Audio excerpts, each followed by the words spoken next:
As Clay mentioned, I took the job at Penn State 9 years ago, and I always include this slide because it's one of the reasons that I went back to Pennsylvania. We have a very large extension program that we're pretty proud of at Penn State, and our mission statement says that we believe all people should have access to science-based education, and that's a big part of what I do now.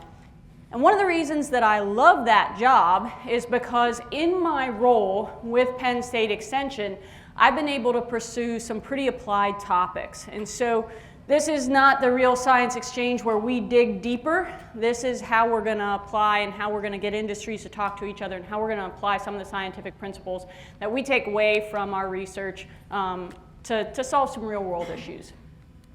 All right, so I'm going to pick on Scott for just a minute because he kept saying beef on dairy production. My title is actually How Beef on Dairy Impacts Beef and Dairy Production. So I'm a beef cattle nutritionist by training, and when I moved back to Pennsylvania, everybody said, why are you going to Pennsylvania? It's all dairy cows out there. There's no beef production in Pennsylvania. Well, we actually have two fairly large packers in Pennsylvania. We have a Cargill plant, we have a JBS plant. Cargill plant does about 1,200 head a day. The JBS plant does about 1,800 head a day. And they source cows all the way down the East Coast. I don't know where I should move. They source cows all the way down the East Coast, as far down as Florida. In fact, I was grading some cattle at the Cargill plant this fall that had come up from y'all's swamps down here. So we may not have the largest cattle population on the East Coast, but we have a big impact on the industry. And so, and not only that, but we have about 460,000 dairy cows. Our neighbor to the north, New York, has about 600-some thousand dairy cows. What eventually happens to all dairy cows if we're doing it right? Eventually, they all become beef, okay? At the end of the day, we are in the business of animal protein production. And so I just want to throw that out there and think about that as we wrap our heads around this context. For the last 5 years, I've had a phenomenal PhD student that I'm going to give credit to up front so that I don't forget, because she came from the dairy industry, she came to me in the feedlot industry, and she really drove the wagon of getting us all on the same page. So Dr. Bailey Basile did a lot of this work. And I say that because I was noticing, and you'll see on your agendas, as Scott brought up the agendas, we don't even all have the same nomenclature in our presentations, right?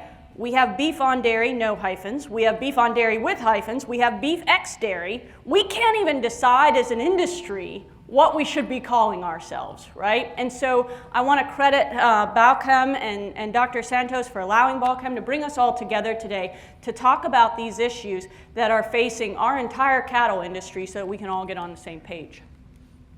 All right.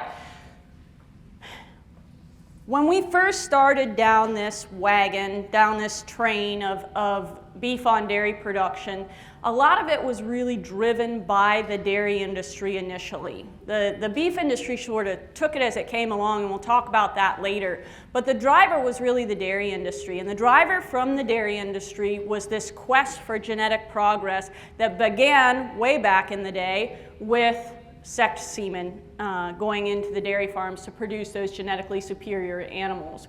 And so this sexed semen technology that drove our dairy genetic progress really paved the way for beef on dairy production, because we're so heavily focused on making genetically superior animals as a dairy industry that we didn't need necessarily all the other calves that we were doing, that we had on the farm. But then the question becomes, well, we still need that cow to get pregnant in order to have a lactation, so what are we going to do with all the cows that we just need to get pregnant, right? And those cows that we just need to get pregnant, they could have any calf, right? They could have any calf. When I first moved to Pennsylvania, my initial research was with the Holstein bull calf, and how do we add value to the Holstein bull calf? Well, fast forward to 2017 and Tyson's mandates that the height was too high on Holstein bull calves, and all of a sudden my phone's ringing and fellows are telling me, Dr. Felix, I just paid the auctioneer to take my Holstein bull calves. I don't think you're doing your job at Penn State very well. Okay? Part of our job as extension specialists in the state of Pennsylvania is listen to our stakeholders and then let that drive our research programs forward, right? So I said, I hear you, that's great, we'll switch gears. And the very next year, 2018, all of a sudden, what did the dairy industry do? Dairy industry responded. So this is an article from Hordes, if you don't remember, or if you weren't plugged into Beef on Dairy back then. 2018, the article was published in Hordes that published or 2019, excuse me, the article was published in Hordes that published the National Association of Animal Breeders statistics to say, all of a sudden, when we made that shift in 2017 on the Holstein bull calf, 2018, the dairy's like, fine, you don't want our calves, we'll make different calves, right? And we started breeding dairy cows to beef. This is the history of domestic semen sales in the United States. We are not, as a beef cattle industry, traditionally a very progressive industry, right? We tend to still use, because of labor and inputs, we tend to rely heavily in the United States on natural service to breed the majority of our beef cows in the United States. While our beef cow population is shrinking, if anybody read the January 31 numbers, right, we're down to about 27 million beef cows. While our beef cow herd is shrinking, we still have a limited number of those cows that are bred natural service. And so what happened is we saw this dramatic shift in our sale of domestic beef semen sales. And everybody was talking, well, maybe the first year was like, are we breeding any more beef cattle? No. If you look, so the green line, if you can't see in the back, the green line is beef sales, the red line is dairy semen sales. We went all of a sudden from our increased beef sales and a concomitant reduction in dairy semen sales in our country. And so this illustrates the majority of what we're using, that increased beef semen sales is going directly to the dairy herd. Now, if you look at the numbers, if you don't like graphs as much and you like numbers, I think the numbers, and I display them just because I think they make a pretty dramatic impact, right? It's easy to look at the graph going up and down, but the reality is we went from just 2.5 million units in 2017 to 9.4 million units of beef semen utilized in the United States last year. I teach some undergraduates on campus, right? And I teach the principles of animal nutrition, so I get to teach the vitamins and minerals section. And we're constantly talking about, vitamins and minerals is a novel part of our scientific history, right? We're not studying astrology here. We're not going all the way back to Plato or Socrates and all these great philosophers. We're talking about compounds that were developed just in the last century. And you look at our genetic advancements in the last decade, not even century, now we're talking about a decade. To me, this is tremendous scientific growth. And I think the fact that the industry has adopted this technology and this progress so fast is a credit to the agricultural industry. All right, so I'm not going to talk a lot about economics in this talk because I think it's somebody else's job this week to talk about economics, not mine. But the reality is that when we think about using those PTAs to make that genetic advancement in our dairy heifers, that we use those early on in the history of our dairy cows, right? So what do we breed the third lactation cows to, right? Well, most of those third lactation cows are going to get bred to beef. That's how we advance genetics, is we keep taking those superior females and breeding them to make more superior females, and everything else kind of gets the beef semen.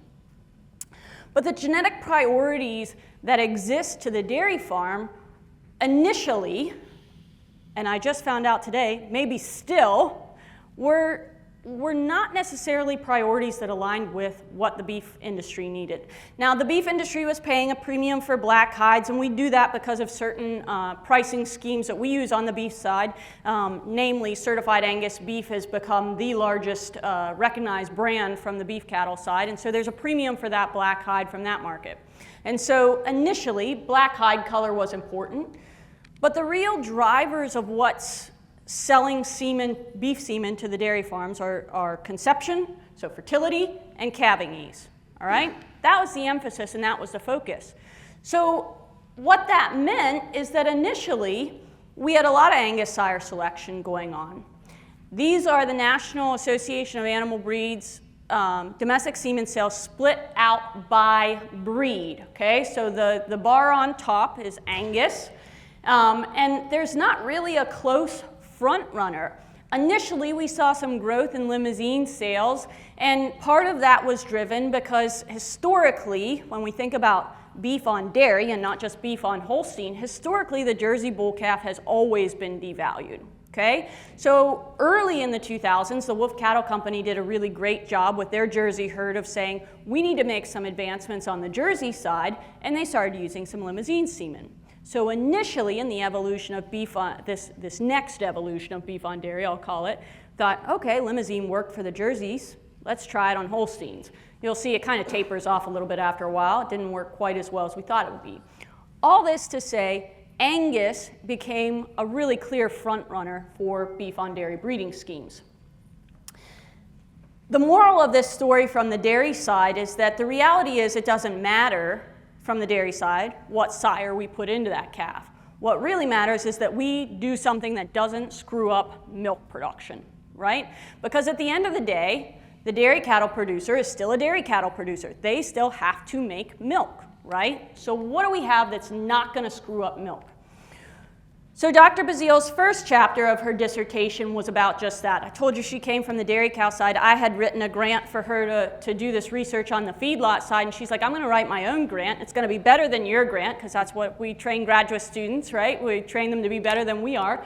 So she wrote a complimentary USDA postdoctoral fellowship to study the relationship between beef on dairy matings and how it impacts the dairy, all right? So I should mention we did this in collaboration with Adrian Berrigan and Chad Deckow. Bailey was co-advised by Chad Deckow, who's a dairy geneticist at Penn State, and I couldn't have done this without Chad because I was drinking from a fire hose learning about the dairy industry while we went through this.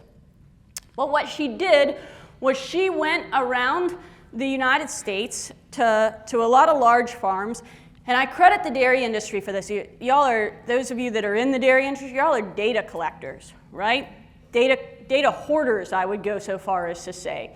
And so tremendous amounts of data exist because of the record-keeping systems prevalent in the dairy industry. So much so that Bailey ended up with 75,000 records from dairies around the United States. Now, some of these records would be repeating, so cows through subsequent lactations, right?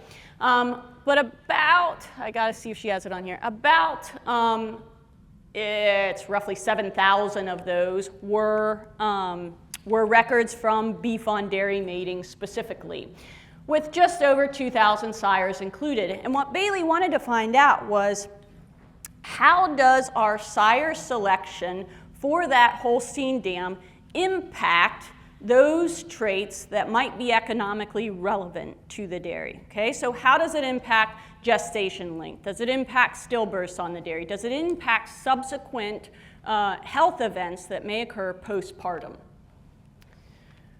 Those subsequent health events that Bailey categorized were lameness events, mastitis, metritis. We're going to ultimately, for the sake of time today, summarize those all as just health events, and you'll see why in a moment. So Bailey broke this down into Holstein versus beef, because remember, early on in this evolution, it was, you know, we talked about it on the podcast that I hope you all will listen to this morning.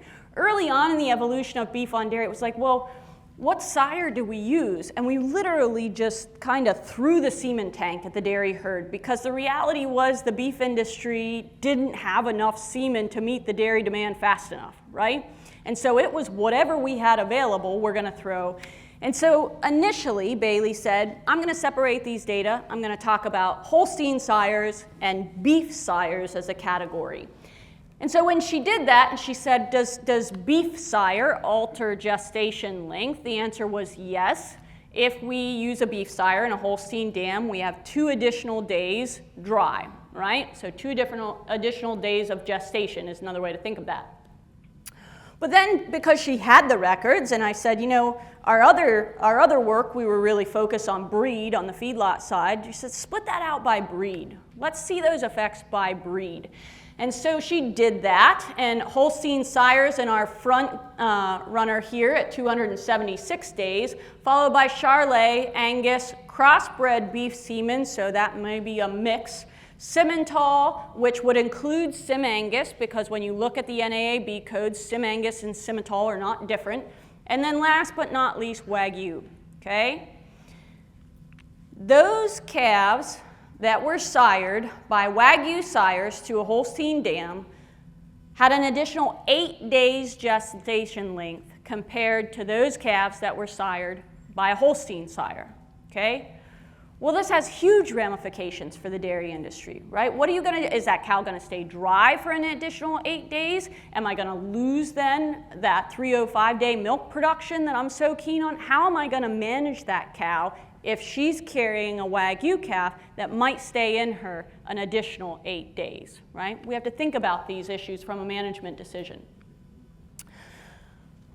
Well, about that same time, we were doing the feedlot study, and I ran the Wagyu cattle through the feedlot study for 1 year, and then I said, Bailey, we're not playing with Wagyu anymore. No offense to any Wagyu breeders in the room, but we can talk about that more later over drinks if you like. So we pulled the Wagyu out, and I said, you know, once we pull those Wagyu out, how do those gestation lengths that are not quite as variable, how does that impact stillbirths? Well, the only difference here, and between the Holstein, the only difference really was in those crossbred sires. And is it biologically relevant based on our numbers? I mean, we had a pretty large data set, but the reality is this is the probability of a calf being stillborn. We had close to 5% probability when we had those crossbred beef calves and about a 2% probability when we had those Holstein calves, and none of the other sire breeds really differed. The problem is, from these data, I can't tell you why those crossbred beef sires would be an issue. What I will point out is that we have all these fancy little tails, right? And what those tails say is there is a tremendous amount of variation in those crossbred beef sires, right? Between who will throw a stillborn calf and who won't. And so I think you take this with a little bit of a grain of salt and just recognize that variation from that standpoint. Now, we always talk about calving ease. We talk about it a lot on the beef world from a labor standpoint. You know, I don't want to have to go out in the back 40 and find a cow that's dropping a calf.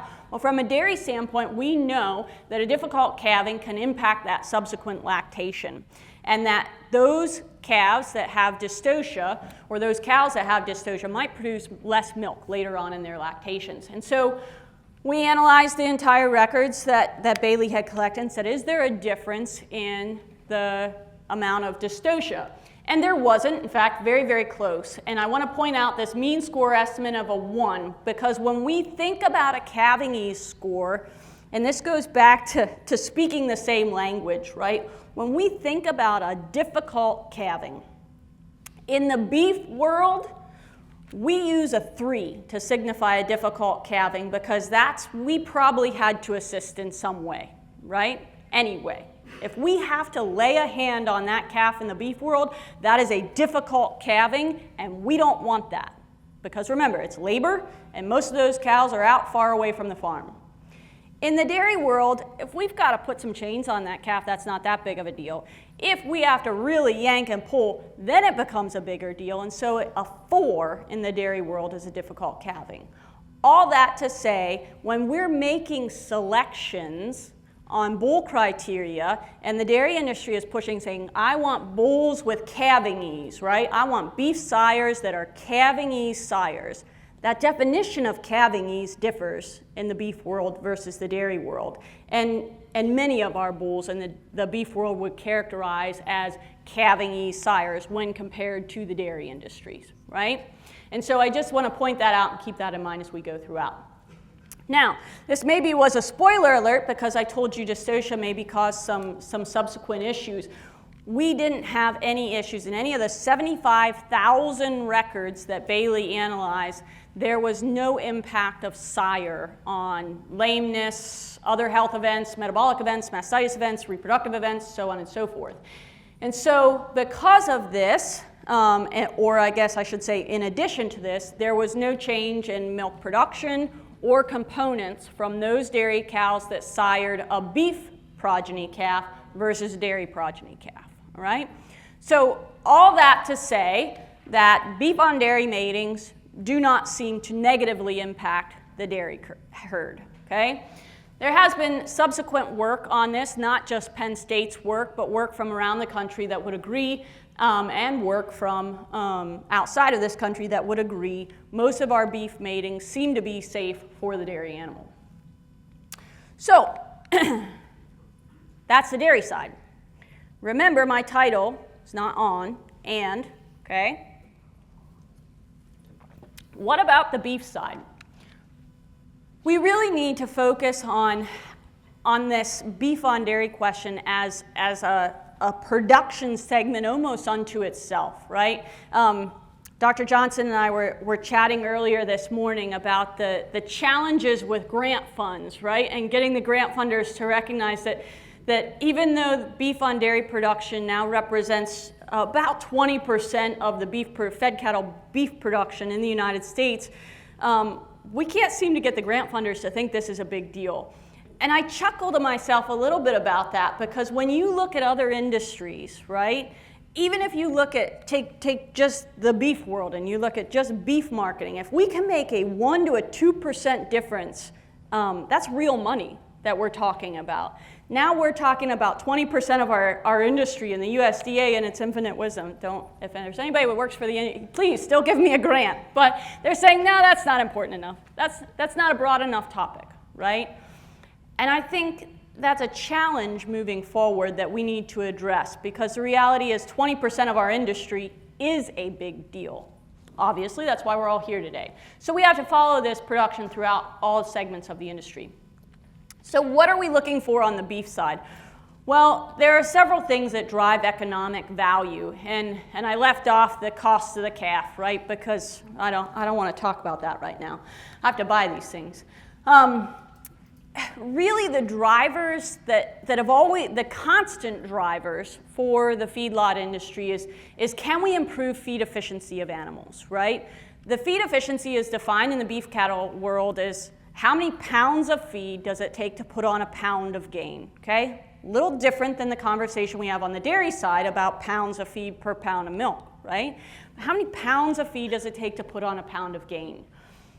When I was in school getting my PhD, it was ingrained in me that overhead costs remain fixed on an operation, right?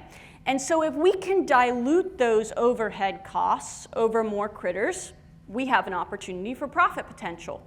And so when I was in school, we talked about keeping cattle on feed for 150, 160 days, because then we could get 2 turns through the feedlot each year. We dilute those overhead costs and we make money on turns. Fast forward to December, right? And I think it was Beef Magazine published the report that for the first time in almost 3 years, cattle on feed over 180 days started to decrease, okay? We're now talking about 180 to 200 days on feed as the norm in the beef cattle industry versus 150 to 160 days. So we've shifted our definition of a turn, which is how many days the animal spend in the feedlot, ever so slightly, and we're not quite at a point in our industry now where we're getting 2 turns per year. But historically, we really focused on that. That becomes a challenge with the beef on dairy animal because these critters come off of milk at 8 weeks of age at 250 pounds, and they've got to go somewhere, right? They've got to go into a yard and be fed, and usually they've got to be fed 400 or 500 days, right? And so from a beef producer standpoint, that's a long-term investment at that point. At the end of the day, the really critical point that's going to drive our profit potential is having something that the packer actually wants. I showed you that graphic initially of the NAAB stats where Angus was a popular choice, but there were all these other breeds that fit in there. And the reason I showed you that was because initially, when we were just cleaning out semen tanks, the variation in these beef on dairy progeny was really impacting the cattle feeders' relationship with the packer, right? Packers were saying, we're going to pay you a heavy discount because at the end of the day, we've got to fit product in a box and ship it to China or wherever, right? And if that product doesn't fit in the box, then we have an issue. All of these things are going to add up to profit potential. Fast forward to today, Angus bulls are still a really popular choice, but we've seen some of these other trends and breeds come and go a little bit. If we think about what the dairy industry is focused on, these are surveys, first one from California, second one from Wisconsin, and then the final one that we did in the Northeast with our partners at UConn. 90% of the respondents in the Northeast were using Angus, 62% of the respondents in Wisconsin using Angus, 65% of the respondents in California using Angus, okay? Lots of Angus bulls being selected. And that makes sense if we keep in mind those priorities from the dairy side. First and foremost, the black hide, right? So we're getting a black hide. We're getting conception and calving ease. Because we focused on the Angus breed in the United States for so long, we've made faster and stronger genetic improvements in the Angus breed relative to some of our other beef breeds, okay? And so we've got proven sire potential in our Angus bulls, more proven sire potential in our Angus bulls. The problem with that is if you look at this, not all black hides are created equal, okay? So just focusing on a black hide may be a detriment to our beef cattle industry. I have highlighted here 4 different sire breeds that were used as part of our USDA grant at Penn State. And these first 2 sire breeds look relatively similar, right? I've got 1,400 pounds final live weight, nearly 4 pounds average daily gain, and because they came into the feedlot heavy, about 8 pounds feed conversion, okay? 130 days on feed because they were heavy cattle coming in. None of this is terrible and fairly industry average, okay? If I look at sire group number 4, I've not quite got 1,300 pounds, okay? So I'm missing 100 pounds final live weight. I'm only getting 3 pounds a day average daily gain. My conversion is now 8.6, okay? 10% improvement in feed conversion is a big deal. We dump buckets of money into technologies that give us a 10% feed conversion, right? And 160 days on feed, roughly. Those first 2 bars that I showed you were Angus and Charolais, okay? So Angus sired beef on dairy progeny and Charolais sired beef on dairy progeny, and our feedlot performed very similar. And oh, by the way, I've never seen a Charolais calf yet with a black hide, okay? It's genetics. Those Simmental and Wagyu calves, the Simmental really did okay, and if you looked at the statistics on this, they weren't really different. But those Wagyu cattle that I mentioned earlier when we talked about the 8 days additional gestation length, they really struggled to keep pace in a conventional beef on dairy system. And I bring up the conventional beef on dairy system because if you know anything about the Wagyu breed, you know most of those are finished like a good pot roast, right? Low and slow. That's not how Felix's feedlot operates, right? I like to put them in and crank them out. I'm focused on efficiency. I'm focused on pounds of average daily gain. And so for my system, the Wagyu didn't work. And yeah, it's a low number, which is why I didn't put the stats on this for you, because after the first year, I had 30 of those knucklehead calves on the ground on day 1. I ended up with 11 in the feedlot because they looked like a stinking deer when they came out and they didn't grow, okay? I can't, in a conventional system, deal with that kind of profit loss potential. Okay? I need calves that are going to hit the ground, ready to gain, ready to grow. And the Wagyu didn't fit with that. Now, I say that, and just so I don't upset anybody in the room, I've got a dairy producer in Pennsylvania that has made bank crossing the Wagyu with his Holsteins in his production system. He'll truck those little buggers up to Boston for some lawyer's 50th anniversary party, right? And sell them for a pretty penny, I'll tell you that right now. And that works in his system, okay? In my system, it didn't work. So the other thing that I'll say is this. My second year with beef on dairy, I was called out to a dairy farm. And the dairy farm said to me, Dr. Felix, we're going to breed ourselves out of the dairy industry, and we're going to become beef cattle producers. I said, great. I calculated the square footage on his barn. I was like, yep, you take this freestall barn, you convert it to a beef barn, you can pile in the calves. You've only got 200 acres. That doesn't matter. In Pennsylvania, we figure about 1/4 of an acre. Finishes a calf. You'll do wonderful. And he said, come here and let me show you my good Angus bull I picked up at the auction. Dr. Johnson was the only one that laughed. They're used to horns. They're used to horns. Okay. The Angus are a genetically polled breed. You cannot have a good Angus bull with horns. It doesn't exist. Okay? Again, we're speaking different languages, right? He thought he was going to put black hides on all these calves and he was going to become a millionaire overnight, okay? And he went and he probably picked up some Wagyu bull and he was going to run himself into the ground, okay? Knowledge is power, right? Having the ability for our industries to talk in a forum like this is what's going to drive this industry forward. 2019, the Angus Association came out with their Angus on Holstein, Angus on Jersey terminal indices. We haven't talked yet about terminal indices. In the dairy industry, you all use PTAs, right? Predictive transmitting abilities. In the beef world, we use EPDs, okay? EPDs are our records that we keep for sire selection. And the Angus Association came out with these indices that focus on calving ease, focus on growth and muscle, but put a negative emphasis on height, because that's what the Tysons of the world said they didn't want, right? They didn't want these long carcasses.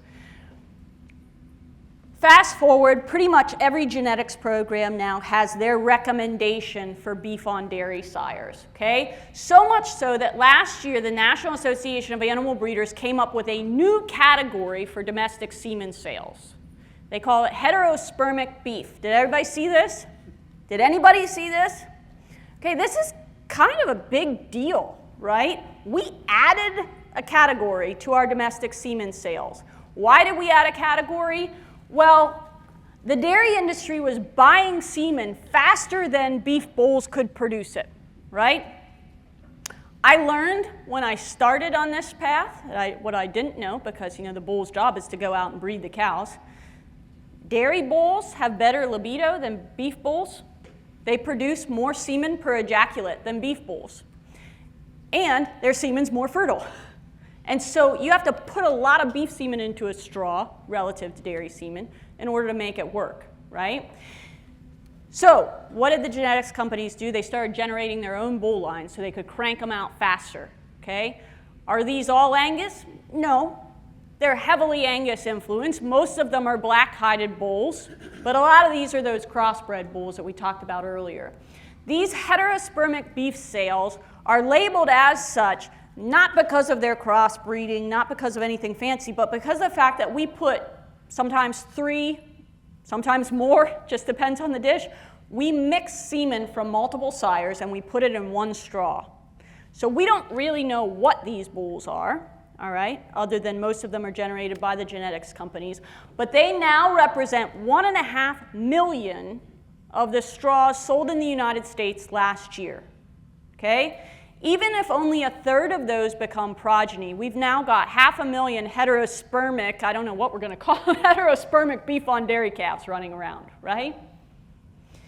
Now, somebody asked me last week, well, Dr. Felix, does this mean, are we increasing the variation then that you said was a bad thing for the cattle feeder?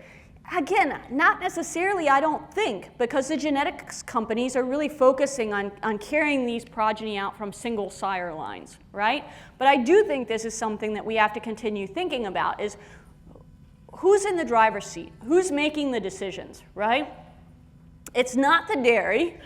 Dr. Nelson told me this afternoon, he just goes with what the semen company tells him for the dairy here at UF, right? Every dairy that I talk to and I say, what are you breeding your cows to? I don't know, whatever the semen company tells me to, okay? The semen companies are driving our genetic progress. We have to provide them with the data, with the flow back, the scientific information to say whether or not that's a good thing, all right? Most of these calves are not going to influence the dairy much after their first day of age, right? Most of these calves, survey says, most of these calves are being sold at auction within a week of life, right? So once the dairy unloads them, it's not the dairy's problem anymore. The cattle feeders have to come up with it and figure it out. Cattle feeders are getting paid on a grid. We've talked about this just ever so briefly, and I'm going to leave the rest of this conversation up to Dr. Johnson. But our grid is based on, partially anyway, the quality of that meat, which we're going to talk about in a little bit, and the yield of that meat. So when we think about the genetic priorities for the beef farm, I got you. Scott went over though. Yes, he did. So I'm taking his 5 minutes. We think about growth. We think about carcass characteristics like marbling. Those are the genetic priorities from the beef side. We're going to get those from our expected progeny differences that I mentioned earlier. If we look at the top 5 Angus bulls in 2020, just because that was the slide I already had, right? And we look down these genetic priorities, weaning weight, yearling weight, carcass weight, ribeye area, marbling is what goes into driving that really high Angus on Holstein or Angus on Jersey terminal index. The problem is we have these other bulls that have a relatively high index. They've got crap for weaning weight, not crap, I shouldn't say crap, but they've got lower weaning weights, yearling weights, ribeye areas, but because we're still heavily focused on that calving ease and that low birth weight, so a plus calving ease is better, a minus birth weight is better, this bull pulls into the top 5 because he's got ridiculous calving ease. I would argue as a feedlot producer, I'd much rather have Kansas babies than comrades, right? These bulls probably aren't even on the market anymore, but all this to illustrate an image, right? Are we focused on the appropriate genetic priorities to make our beef industry successful? I'll skip all this stuff, even though it's really cool, just to say, at the end of the day, we need something, the cattle feeders need something that the packers want, all right? If we don't have an industry that will buy our product, if we don't have a packer that will buy our product, then we don't have a purpose for existence. We need something that the packers want. We need that emphasis, that focus on those expected progeny differences, not just the PTAs on the dairy farm, in order to produce a calf that's going to persist and thrive throughout all segments of the industry. Thank you.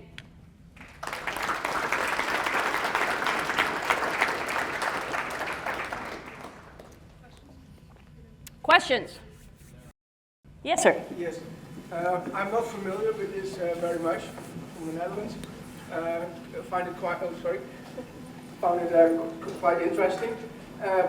But on your last slide, this with the weaning weight and the body weight, is that based on, let's say, the purebred Angus, or is that on the crossbred? Excellent point. So on the last slide, my EPD slide, those expected progeny differences, and this is another area that I wish I had another 45 minutes to talk about, right? Those expected progeny differences are the sire's ranking within his breed. So not even across all beef breeds, but within his breed, right? So relative to his Angus counterparts. And so then when we start mixing in things like Charolais and Simmental and Wagyu, and God forbid we get into the European system and start mixing in Inra 95 or Piedmontese, then we really have problems, right? Because we don't have great EPDs on those cattle, and so in our systems. And so again, different languages, and we can, our EPDs, what we should be focusing on, well, it's the best we have right now for that sire, right? But the third chapter of Bailey's thesis, which I'm not talking about at all this week, is a genetics chapter. And we have to keep in mind two things, all right? We can pick the top sire, and probably if we look at animal husbandry over time, that's our fastest way to make genetic success, right, is to focus on the sire. But we cannot forget that 50% of that genetic influence still comes from the dam. And Bailey's last chapter would say, oh, by the way, some of the animal's ability to muscle and to marble comes from the dam, from the Holstein, right? And I keep saying Holstein because she did all her work in Holsteins. The other thing that we can't, so that's number one, 50% of the genetics still come from the dairy industry. Number two is, if you remember back to your early animal science classes, phenotype, so things like yearling weight, carcass weight, equals environment and genetics, right? And genetics is probably only 30% of that equation. The other 70% is the environment, how we manage that calf from birth all the way to slaughter, all right? And that, for the beef on dairy animal, is a long time.